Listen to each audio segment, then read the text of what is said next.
With the dramatic increase in the number of autism spectrum diagnoses in recent years, misinformation about the condition and pseudoscientific treatments for it have correspondingly become far more widespread. I have been diagnosed with Asperger's syndrome, which is included in the broader autism spectrum, and I've done extensive research and maintain a strong negative opinion of the misinformation and pseudoscience surrounding autism. The social stigma around autism has been strengthened by the actions of such organizations as Autism Speaks and has contributed to the spread of misinformation and pseudoscientific treatments, and it is for these reasons that action must be taken to eliminate this stigma. First, the autism advocacy organization Autism Speaks has strongly contributed to the stigmatization of autism with controversial videos and rhetorical techniques. The first of these videos is a 2006 documentary titled Autism Every Day, which was sponsored by Autism Speaks and follows mothers of severely autistic children. The major controversial aspect of this video was the interview with Allison Singer, the president of the Autism Science Foundation, who related an anecdote in which she contemplated driving off a bridge with her autistic daughter, Jody Singer, when faced with putting her in a school for disabled children that she saw as inadequate. A second video, I Am Autism, was screened at the September 2009 World Focus on Autism event. The video faced criticism for its negative portrayal of autism. Ari Naaman, president of the Autistic Self-Advocacy Network, ASAN, was quoted in a November 2009 Time magazine article as stating that autistics do not wish to be portrayed as burdens or objects of fear and pity. Autism Speaks also uses rhetoric to promote its negative view of autism. A November 2013 op-ed written by co-founder Suzanne Wright and published by Autism Speaks raised concerns from the ASAN and the Association for Autistic Community, as they jointly published a statement on November 12, 2013, criticizing the op-ed for its citation of inaccurate statistics and for characterizing autistic people as kidnapped victims and their families as nothing more than victims of tragedy and burden.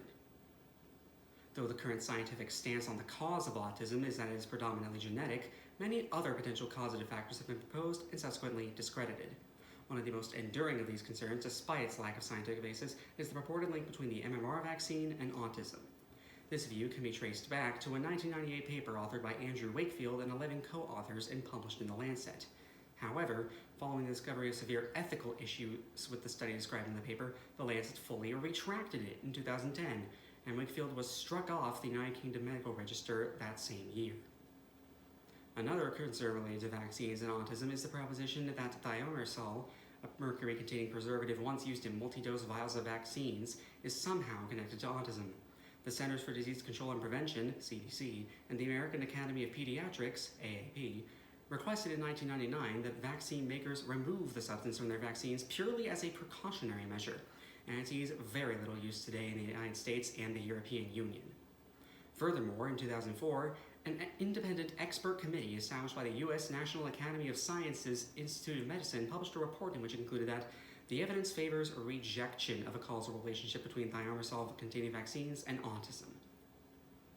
One other theory regarding the cause of autism is the refrigerator mother theory, which proposes that autism is caused by a lack of maternal warmth. This theory originated with a 1943 paper by Leo Kanner that first identified autism. In it, Kanner specifically called attention to an apparent lack of warmth among the parents of autistic children. The theory was popularized by Bruno Bettelheim, who was hired in 1944 as director of the Sonia Shankman Orthogenic School at the University of Chicago. Though the theory was once accepted by the medical establishment, it has since fallen out of favor. Kanner himself addressed the issue at a 1969 meeting of what would become the Autism Society of America, stating that, from the very first publication until the last, I spoke of this condition in no uncertain terms as innate. But because I ascribed some of the characteristics of the parents as persons, I was misquoted as often as having said that it is all the parents' fault. Due to the social stigma that surrounds autism, many alternative treatments and therapies have been devised, and claims are made that they can treat or cure the condition. However, most are unsupported by scientific evidence, and some may even be harmful if used as directed. One such example of a harmful treatment is Miracle Mineral Supplement, or MMS, named by former Scientologist Jim Humble in his 2006 book, The Miracle Mineral Solution of the 21st Century. This so-called supplement is promoted as a cure for a wide variety of diseases, but it contains sodium chlorite and chlorine dioxide, both of which are life-threateningly toxic in the amounts in which they occur in MMS. Humble himself said in 2016 that MMS cures nothing, and the Food and Drug Administration described its use as the same as drinking bleach in an August 2019 warning. In the case of pseudoscientific therapies, chelation therapy is often promoted to treat behavioral and other disorders. Though chelation therapy is used in conventional medicine to treat metal poisoning, it is only used in that single instance. The use of chelation therapy to treat other disorders is considered pseudoscientific, as there is no evidence of its efficacy in such instances. Furthermore, the American College of Medical Toxicology and the American Academy of Clinical Toxicology warn that side effects of chelating drugs may include dehydration, hypocalcemia, kidney injury, liver enzyme elevations, hypotension, allergic reactions, and essential mineral deficiencies. And inappropriate chelation risks all of these, as well as neurodevelopmental toxicity, teratogenicity, and death.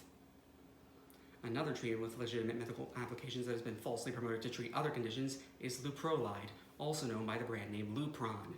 This substance is a manufactured version of a hormone used to treat prostate and breast cancers, endometriosis, uterine fibroids, and precocious puberty, and it also acts as an anti-androgen. A 2005 paper authored by Mark Geyer and published in the controversial journal Medical Hypotheses suggested that Lupron could be used to treat autism, similarly to the claims about chelation therapy. However, there is a distinct lack of scientific evidence for this claim. Furthermore, Geyer had all of his medical licenses revoked by the end of April of 2013, and his Lupron protocol has been referred to as being based on junk science. The actions taken by Autism Speaks and others have strengthened the stigma surrounding autism, facilitating the spread of misinformation and the peddling of pseudoscience. With this in mind, I urge you to lend support to organizations that promote a positive view of autism and to spread awareness of scientific consensus regarding autism. Social acceptance of autism is a goal that is crucially important to autistics such as myself, and scientific facts about autism are equally vital in achieving this goal and changing the minds of people who are under pressure from the social stigma as it exists today.